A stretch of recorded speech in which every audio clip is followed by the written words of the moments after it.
تو یہ جو تثنیہ کا صیغہ ہے یا اسپیشلی کہہ لیں یہ جو الف ہے یہ تثنیہ کے صیغے کو جو ہے وہ شو کرتا ہے، مراد 2 اشخاص، اور یہ وصل کی صورت میں ہمارے پاس نمبر ہوگا۔ وَلَقَدْ يَسَّرْنَا الْقُرْآنَ لِلذِّكْرِ فَهَلْ مِن مُدَّكِرٍ، اور بے شک ہم نے قرآن کو نصیحت لینے کے لیے آسان کر دیا، تو ہے کوئی نصیحت لینے والا؟ نحمد و نصلی علی رسولہ الکریم، اما بعد، اعوذ باللہ من الشیطان الرجیم، بسم اللہ الرحمن الرحیم، رب اشرح لی صدری ویسر لی امری واحلل عقدۃ من لسانی یفقہوا قولی، رب زدنی علما، اللہم فقہنا فی الدین۔ السلام علیکم ورحمۃ اللہ وبرکاتہ۔ میں امید کرتی ہوں کہ آپ سب لوگ ایمان اور صحت کی بہترین حالت میں ہوں گے۔ ہم کرے تھے تجوید کورس ان 180 ڈیز چیلنج، اور آج ہے ہمارے پاس ڈے 58۔ تلاوت کے سیکشن میں آج ہم سیکھیں گے سورہ الاعراف آیت نمبر 160 سے، اور قواعد کے سیکشن میں آج ہم نمبر کی 5ویں حالت جو ہے وہ سیکھیں گے۔ تو چلیے جی آج کی کلاس کا آغاز کرتے ہیں۔ یہ ہے جی ہمارے پاس قواعد کا ٹاپک، یعنی کہ نمبر کا جو ہمارا ٹاپک تھا وہ چل رہا تھا، جس میں ہم نے کہہ لیں کہ نمبر کو دیکھا، نمبر کی پہلی حالت دیکھی، پھر دوسری، پھر تیسری، پھر چوتھی، اور آج ہمارے پاس نمبر کی 5ویں حالت ہے۔ انشاءاللہ ایک کلاس ایسی ہم رکھیں گے جس میں نمبر کا پورا ٹاپک جو ہے اس کو کہہ لیں کہ سمرائز کر کے ایک دفعہ ریوائز بھی کرواؤں گی، وہ نیکسٹ کلاس میں رکھیں گے۔ آج میں صرف ہم نے نمبر کی 5ویں حالت ہی پڑھنی ہے، ٹھیک ہے؟ نمبر کی جو 5ویں حالت ہے میری تو یہ کہہ لیں کہ بہت زیادہ فیوریٹ ہے، ٹھیک ہے؟ یہ کہہ لیں کہ وصلاً پائی جاتی ہے، جیسے پیچھے ہم نے دیکھا نا کچھ وقفاً تھی، کچھ وصلاً وقفاً دونوں تھی، کچھ صرف وقفاً تھی، تو یہ 5ویں حالت جو ہے یہ وصلاً پائی جاتی ہے۔ یہ جو نمبر کی 5ویں صورت ہے یہ 3 مختلف الفاظ کا احاطہ کرتی ہے جو قرآن میں 3 خاص جگہوں پر واقع ہیں، ٹھیک ہے؟ یعنی کہ یہ جو 5ویں صورت ہے یہ کہہ لیں کہ کوئی 3 مختلف الفاظ کا یہ اس کو مطلب اس کے اوپر ڈیپینڈ کریں گی، اور یہ 3 خاص جگہوں پر قرآن مجید میں یہ واقع ہیں۔ جب یہ مخصوص الفاظ اپنے سے بعد میں آنے والے لفظ کے ساتھ مل کر پڑھے جاتے ہیں تو نمبر کی ضرورت ہوتی ہے۔ اب ہمیں یہاں سے کیا پتہ چلا ہے کہ کہہ لیں کہ ساتھ پڑھے جائیں گے، وصل کی صورت میں پڑھے جائیں گے تو نمبر ہوگی۔ اگر ہم نے ایک ورڈ کے اوپر وقف کر لیا تو اس پہ ہم نے کہہ لیں کہ نمبر نہیں کرنا۔ اچھا، یہ تینوں الفاظ جو ہے یہ فعل ماضی کے ہیں، یعنی کہ پاسٹ کی بات ہے اس میں، اور تثنیہ کے لیے، یعنی کہ تثنیہ کس کو کہتے ہیں؟ واحد کہتے ہیں 1 کو، تثنیہ کہتے ہیں 2 کو، اور جمع کہتے ہیں 2 سے زائد، یعنی کہ 3، 4 یا 5، ٹھیک ہے؟ تو یہ کیا کہہ رہے ہیں؟ تثنیہ۔ اب تثنیہ سے مراد کیا پڑا ہے؟ مراد 2 اشخاص، یعنی کہ 2 شخصیت، 2 پرسن، 2 لوگ، ٹھیک ہے؟ لفظ کے آخر میں آنے والا الف اس بات کی نشاندہی کرتا ہے کہ یہاں 2 اشخاص کا ذکر ہو رہا ہے، یعنی کہ تثنیہ کا جو صیغہ ہے اگر لاسٹ پہ الف آئے گا، اگر میم الف ماں ہے، ٹھیک ہے، اس طریقے سے کرتے ہیں، اگر یہ جو لاسٹ میں الف آتا ہے تو الف ہمیں اس بات کی نشاندہی کرتا ہے کہ یہاں پہ 2 لوگوں کا ذکر ہے۔ جیسے فار ایگزامپل اگر ایک ورڈ ہے ہمارے پاس قالا، میں آپ کو بڑے آسان طریقے سے سمجھاتی ہوں، قالا، قالا اس نے کہا، اس نے کہا، ٹھیک ہے؟ یہ ہے ہمارے پاس قالا، لام الف زبر لا، ٹھیک ہے؟ تو یہ تھا ان 2 لوگوں نے کہا، آخر میں الف ایکسٹرا آیا، تو یہاں پہ بھی یہ بات ہو رہی ہے کہ جو ایکسٹرا الف یعنی کہ لاسٹ پہ جو بھی الف آئے گا وہ ہمیں یہ شو کرتا ہے کہ یہاں پہ 2 اشخاص کا ذکر ہے۔ ان مقامات پر نمبر کی ضرورت ہے تاکہ معنی واضح رہیں۔ اچھا، سب سے پہلے یہ 3 جگہ میں آپ لوگوں کو دکھا دیتی ہوں، پھر اس کے بعد یہ جو میں نے ابھی 3 لائنز پڑھی ہیں اس پہ ہم دوبارہ آئیں گے کہ جی کیسے 2 اشخاص، تثنیہ، 1 الف اور پھر نمبر۔ ایک ہے جی سورہ الاعراف کی آیت نمبر 22 میں آتا ہے ذاق الشجرہ، ذاق مطلب چکھا ان دونوں نے، الشجرہ درخت کو، کس نے؟ آدم علیہ السلام اور اماں حوا نے جب درخت کا جو بھی پھل تھا وہ چکھا۔ یہ جو الف ہے یہ الف یہاں پہ شو کرتا ہے کہ یہاں پہ 2 اشخاص تھے، 2 لوگ تھے، ٹھیک ہے؟ تو یہ کیسے پڑھا جائے گا؟ ذاق الشجرۃ، قاف کو شین کے ساتھ جب آپ نے مرجنگ دینی ہے نا تب آپ کی آواز کے اوپر کو اٹھے گی آواز اور اس پہ نبر ہوگا ذاق الشجرۃ، کیونکہ یہاں پہ دو اشخاص کا ذکر ہے تو اس وجہ سے دو لوگوں کا ظاہر کرنا ضروری ہے۔ پھر ہے جی واستبق الباب، اب یہاں پہ بھی الف آیا ہے، دو لوگوں کا ذکر ہوگا۔ سورہ یوسف آیت نمبر 25 میں یہ آتا ہے جب یوسف علیہ السلام اور جو عزیز مصر کی بیوی تھی وہ دونوں دروازے کی طرف بھاگے، ٹھیک ہے، واستبق الباب، وہ دونوں بھاگے۔ اگر میں اس کو پڑھوں واستبق الباب تو میں یہ الف نہیں نہ شو کر سکتی نبر کے بغیر، تو نبر یہ بات شو کرے گی کہ دو لوگ دروازے کی طرف بھاگے، ٹھیک ہے جی۔ نیکسٹ آ جائیے سورہ نبل آیت نمبر 15 میں آتا ہے وقال الحمد، وقال ان دونوں نے کہا، الحمد سب تعریف، کس نے کہا؟ سلیمان علیہ السلام اور داؤد علیہ السلام کا ذکر ہے سورہ نمل میں کہ ان دونوں نے اللہ کی حمد بیان کی، تو ہم اس کو کیسے پڑھیں گے؟ وقال الحمد، یہ جب ہم نے اس کی جوائننگ دی ہے لل تو اس پہ ہمارا نبر ہوا ہے۔ یہ قرآن پاک میں ٹوٹل کہہ لیں کہ جو بات ہمارے سامنے آئی ہے ان 3 کمبینیشنز کے اوپر ہی ہوتا ہے، ٹھیک ہو گیا جی۔ تو جیسے کہ میں نے ابھی آپ لوگوں سے یہ بات جو تھی وہ کی تھی کہ قرآن پاک میں یہ 3 جگہوں پہ ہوتا ہے اور یہاں پہ آپ کو تثنیہ کا صیغہ جو ہے وہ نظر آئے گا، مراد 2 اشخاص، ٹھیک ہے۔ تو یہ جو تثنیہ کا صیغہ ہے یا اسپیشلی کہہ لیں یہ جو الف ہے یہ تثنیہ کے صیغے کو جو ہے وہ شو کرتا ہے، مراد 2 اشخاص، اور یہ وصل کی صورت میں ہمارے پاس نبر ہوگا۔ چلیں جی، یہ تھی ہمارے پاس کہنے نبر کی 5ویں صورت۔ ہوپ سو کہ یہاں یہ والا جو ٹاپک ہے یہ آپ کو اچھے سمجھ آ چکا ہوگا، میرا بہت زیادہ فیوریٹ ہے کیونکہ جب الف آ جاتا ہے تب یہاں پہ آپ کو شو ہو جائے گا کہ یہاں پہ 2 لوگوں کا ذکر ہے، یہاں پہ بھی الف ہے، یہاں پہ بھی الف ہے، تو پھر ہم نے یہاں پہ نبر جو ہے وہ کرنی ہے۔ یہ کہہ لیں کہ نبر کی 5ویں حالت ہے اور یہ 3 خاص جگہوں پر ہی ہوتا ہے، تو اس کو نشان لگا لیجئے۔ آیات کے نمبر جو ہے وہ میں نے گائیڈ کر دیے ہیں، ساتھ میں ترجمے کے اعتبار سے بھی بتا دیا ہے کہ کن 2 لوگوں نے شجرہ کو ذائقہ چکھا، کون 2 لوگ دروازے کی طرف بھاگے اور کن 2 لوگوں نے اللہ کی حمد بیان کی۔ یہ پوائنٹس، یہ جگہ جو میں نے یہاں پہ چھوڑی ہے نا، یہاں پہ آپ لوگوں نے ان کو لکھنا ہے۔ تو یہ تھا ہمارے پاس قواعد کا ٹاپک۔ کسی بھی چیز کی سمجھ نہ آئے تو آپ لوگوں نے اس کو کمنٹ سیکشن میں پوچھ لینا ہے۔ نیکسٹ چلتے ہیں جی تجوید کی طرف۔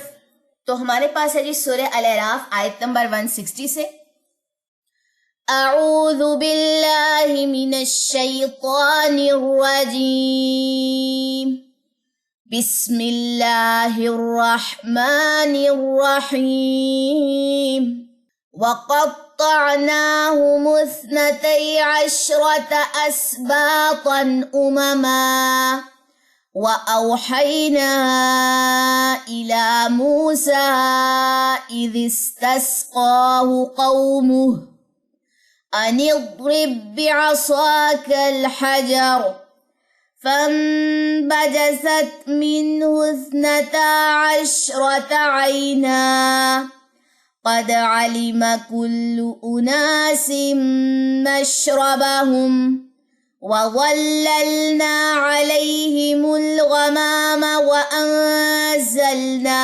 عليهم المن والسلوى كلوا من طيبات ما رزقناكم طیبات نبر، ٹھیک ہے، نشان لگا لیں کیونکہ ابھی آپ نے نیا ٹاپک پڑھا ہے۔ جب فلو میں پڑھے ہوتے ہیں اس کو ڈھونڈنا سم ٹائم جو ہے وہ مشکل ہو جاتا ہے، جب لیسن سنا رہے ہوتے ہیں تب تو ویسے بھی آئیڈیا نہیں ہوتا، تو ساتھ ساتھ نشان لگا لیں کہ یہاں پہ نبر ہے، پھر لیسن سناتے ہوئے آسانی ہو جائے گی۔ وَمَا ظَلَمُونَا وَلَكِن كَانُوا أَنفُسَهُمْ يَظْلِمُونَ وَإِذْ قِيلَ لَهُمُ اسْكُنُوا هَٰذِهِ الْقَرْيَةَ وَكُلُوا مِنْهَا حَيْثُ شِئْتُمْ وَقُولُوا حِطَّةٌ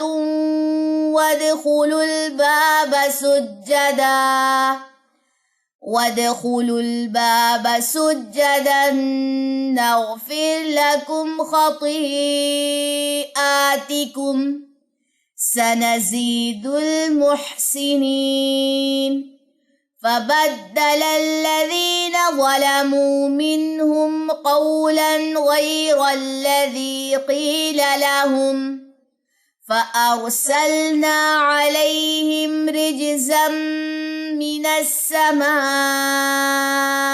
بما كانوا يظلمون واسألهم عن القرية التي كانت حاضرة البحر إذ يعدون في السبت إذ تأتيهم حيتانهم يوم سبتهم شرعا ويوم لا يسبتون لا تأتيهم كذلك نبلوهم بما كانوا يفسقون وإذ قالت أمة منهم لم تعظون قوما الله مهلكهم أو معذبهم عذابا شديدا قالوا معذرة إلى ربكم ولعلهم يتقون فلما نسوا ما ذكروا به أنجينا الذين ينهون عن السوء وأخذنا الذين ظلموا بعذاب بئيس بما كانوا يفسقون فلما عتوا عما نهوا عنه قلنا لهم كونوا قردة خاسئين وإذ تأذن ربك ليبعثن عليهم إلى يوم القيامة من يسومهم سوء العذاب إن ربك لسريع العقاب وإنه لغفور رحيم وقطعناهم في الأرض أمما منهم الصالحون ومنهم دون ذلك وبلوناهم بالحسنات والسيئات لعلهم يرجعون. یہاں پہ نبر ہے یا جزم ما قبل زبر والسیئات فخلف من بعدهم خلف ورثوا الكتاب يأخذون عرض هذا الأدنى ويقولون سيغفر لنا وإن يأتهم عرض مثله يأخذوه ألم يؤخذ عليهم ميثاق الكتاب ألا يقولوا على الله إلا الحق ودرسوا ما فيه والدار الآخرة خير للذين يتقون أفلا تعقلون والذين يمسكون بالكتاب وأقاموا الصلاة إنا لا نضيع أجر المصلحين وإذ نتقنا الجبل فوقهم كأنه ظلة وظنوا أنه واقع بهم خذوا ما آتيناكم بقوة نبر واذكروا ما فيه لعلكم تتقون وإذ أخذ ربك من بني آدم من ظهورهم ذريتهم وأشهدهم على أنفسهم ألست بربكم قالوا بلى شهدنا أن تقولوا يوم القيامة إنا كنا عن هذا غافلين أو تقولوا إنما أشرك آباؤنا من قبل وكنا ذرية من بعدهم أفتهلكنا بما فعل المبطلون وكذلك نفصل الآيات ولعلهم يرجعون واتل عليهم نبأ الذي آتيناه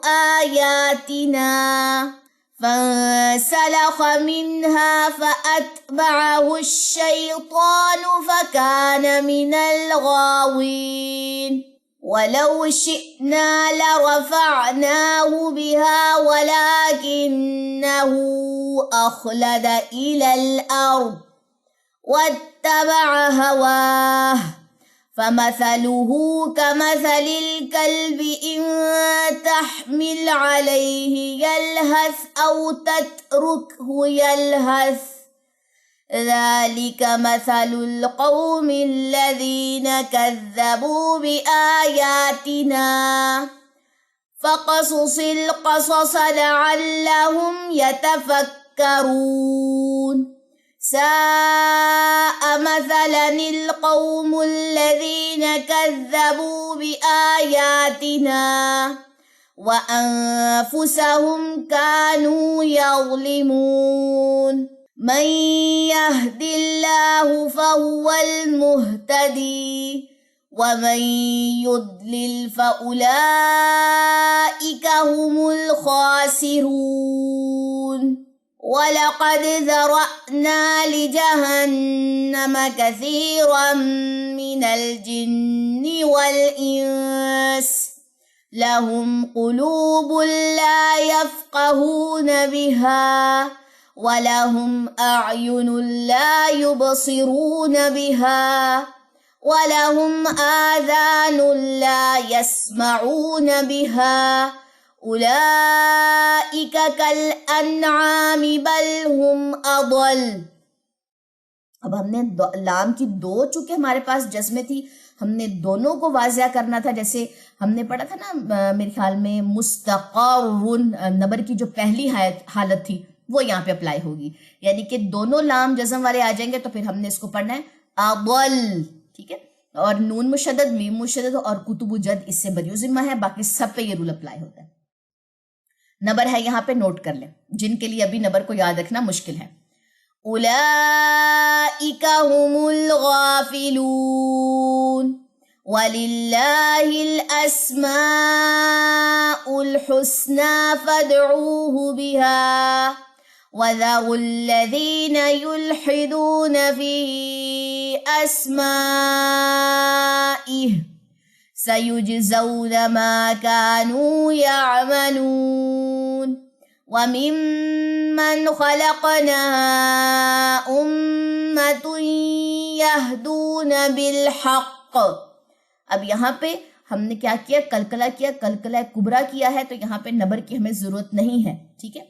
وَبِهِ يَعْدِلُونَ وَالَّذِينَ كَذَّبُوا بِآيَاتِنَا سَنَسْتَدْرِجُهُم مِّنْ حَيْثُ لَا يَعْلَمُونَ وَأُمْلِي لَهُمْ إِنَّ كَيْدِي مَتِينٌ أَوَلَمْ يَتَفَكَّرُوا مَا بِصَاحِبِهِم مِّن جِنَّةٍ إِنْ هُوَ إِلَّا نَذِيرٌ مُبِينٌ أَوَلَمْ يَنظُرُوا فِي مَلَكُوتِ السَّمَاوَاتِ وَالْأَرْضِ وَمَا خَلَقَ اللَّهُ مِن شَيْءٍ وَأَنْ عَسَىٰ أَن يَكُونَ قَدِ اقْتَرَبَ أَجَلُهُمْ فَبِأَيِّ حَدِيثٍ بَعْدَهُ يُؤْمِنُونَ مَن يُضْلِلِ اللَّهُ فَلَا هَادِيَ لَهُ وَيَذَرُهُمْ فِي طُغْيَانِهِمْ يَعْمَهُونَ يَسْأَلُونَكَ عَنِ السَّاعَةِ أَيَّانَ مُرْسَاهَا. یہاں پہ نبر ہے، ٹھیک ہے، یاد تشدید اور پیچھے زبر آ رہا ہے، تو ہم نے دونوں وہ جو اندر والی جزم والی یا اس کو واضح کرنا ہے.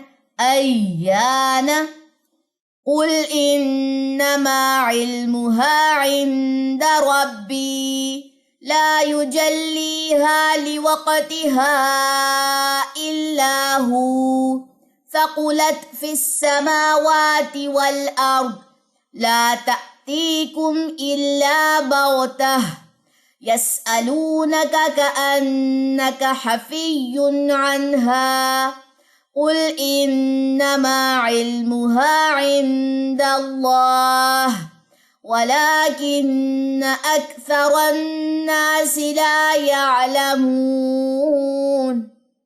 187 تک نشان لگا لیجئے. چلیں جی، انشاءاللہ نیکسٹ کلاس میں ملاقات ہوگی. سبحانک اللہم و بحمدک اشہد ان لا الہ الا انت استغفرک و اتوب الیک. السلام علیکم ورحمۃ اللہ وبرکاتہ.